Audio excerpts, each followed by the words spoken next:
انشاءاللہ ہمارا اعتقاد ہے اور سنیو تمہیں مبارک ہے. مجھے اپنے سنی ہونے میں کوئی شک نہیں, مجھے اپنے سنی ہونے میں کوئی شک نہیں, لیکن آپ کے سنی ہونے میں بھی کوئی شک نہیں. انشاءاللہ الرحمن ہم جان لٹا دیں گے, ہم اولاد جو ہے قربان کر دیں گے حضور کے نام پر, لیکن حضور کے نام کی گستاخی برداشت نہیں کریں گے. پڑھیں گے سبز گنبد والے کے اونچے اونچے پہاڑوں پر چڑھ جاتی تھی اور سونے آقا علیہ السلام کی آمد کا انتظار کرتی تھی.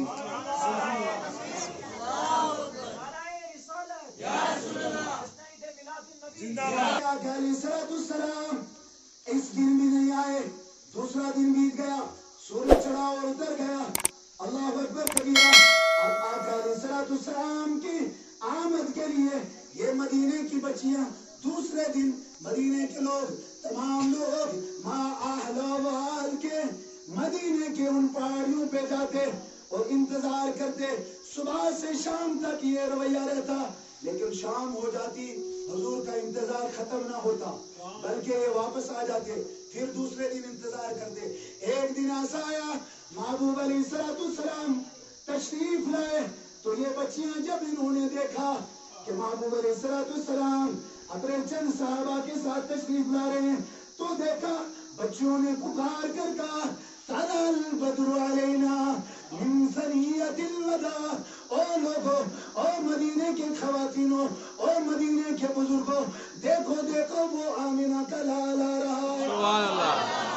بلکہ اتنا ہی نہیں لوگوں, اب جنگیوں کے متعلق میں نے بات کی تھی. اب آپ کہیں گے مولانا اس وقت تو جنگیاں تھی نہیں, اس وقت تو اتنے آلات تھے ہی نہیں, ان لوگوں نے کس طریقے سے انتظام کیا ہوگا. میں کہتا ہوں حدیث گواہ, راوی گواہ, وہ لکھتے ہیں مدینے کی بچیوں نے درخت کے ہرے پتوں کو اتار کر جو ہے دھاگے میں پرو کر جو ہے ہار بنا کر اپنے گھروں کے دروازوں پر اپنے محلے کی گلیوں میں لٹکا دیے اور لوگوں سے کہا اے لوگوں, آج مدینے کی بچیوں کو راحت ملی ہے کیونکہ آمنہ کا لال آ رہا. سبحان اللہ.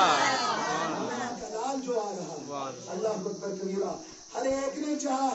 اب حضور علیہ السلام جب آئے نا, بچیوں کے قریب آئے تو بچیوں کے سروں پر ہاتھ رکھا, میرے محبوب نے کہا بچیوں بتاؤ تم اپنے سونے محمد عربی سے کتنا پیار کرتی ہو. اللہ اکبر. محبوب علیہ السلام کا جب جواب سنا تو ان بچیوں نے جواب دیا او سونے ہمیں اپنے ماں باپ سے زیادہ پیارے آپ ہیں. سبحان اللہ. آپ نے یا رسول اللہ صلی اللہ علیہ وسلم, تو حضور صلی اللہ علیہ وسلم نے ان بچیوں کے سروں پر ہاتھ رکھا اور کہا او بچیوں میں اس سے بھی 10 گنا زیادہ تم سے پیار کرتا ہوں. سبحان اللہ. ہر ایک نے چاہا کہ حضور, مدینے کے ہر فرد نے چاہا کہ حضور میرے گھر آج جو ہے میرے گھر کا دیا روشن ہو جائے, میرے مقدر چمک اٹھیں اگر حضور میرے ہی گھر تشریف لے چلے.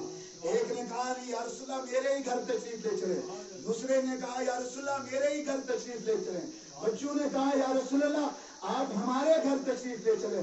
لیکن محبوب علیہ السلام نے فرمایا کہ میں نبی ہوں, ساتھ میں رحمت للعالمین بھی ہوں, نبی کسی کا دل نہیں دکھاتا. وہ لوگوں میری اونٹنی کی نکیل چھوڑ دی جائے, جہاں یہ اونٹنی رکے گی, جہاں یہ ٹھہرے گی وہی میرے مسکن کی جگہ ہوگی, وہی میری ٹھہرنے کی جگہ ہوگی. اللہ اکبر کبیرہ. جب اونٹنی کی نکیل چھوڑ دی گئی, اونٹنی چلتے چلتے 2 یتیم بچے ان کی جگہ پر جا کر ان کے صحن میں رک جاتی ہے. سبحان اللہ. اور 2 بچوں, یتیم بچوں کا نام, ایک کا نام سہل ہے, ایک کا نام سہیل ہے.